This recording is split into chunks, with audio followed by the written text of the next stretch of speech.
Hello guys! So nagbabalik ka pala si Marcus Palyoso. So nandito nga pala ako ulit sa bahay nila, Tutoy.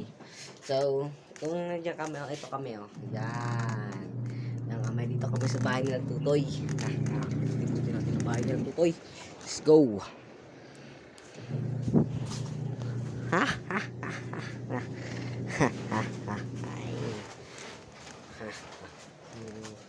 Yun lang, gagawa po tayo na eksena ang gawaan. So, kung mapapansin nyo, nandito ako kasi naglalabas si Tutoy. At wala siya dito kasi kumain siya dun sa kabilang bahay nila. At ako lang ang nandito sa bahay nila. Kaya lalabas po tayo guys. Ganda ng paligid dito no? Ang ganda talaga. Wala namang pare sa paligid dito sa Pilipinas Kayo kayo. I-heart nyo at subscribe nyo na ako sa YouTube. Pag nakita nyo, Mark Palyoso lang yon. Mark Palyoso din yung nasa YouTube ko pangalan. Iibahin ko na lang para sa inyo.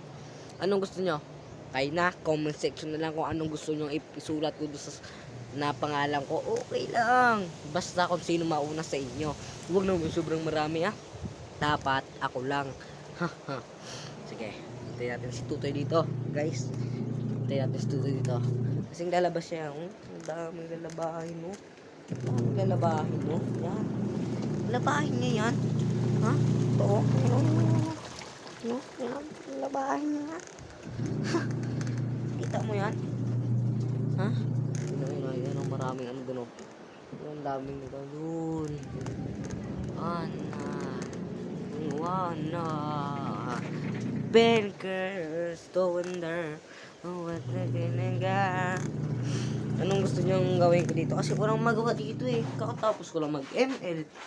Anong walang magawa dito, guys? Ha? Walang magawa dito. Kaya ang gagawin natin ay pagtitripan mamaya si Tutoy. Anong gusto niya pagtripan? Hindi. Update ko na lang kayo pag... Ay, wag na. Gagawa na tayo ng video, guys. Pag nakano tayo. Sige. Bye.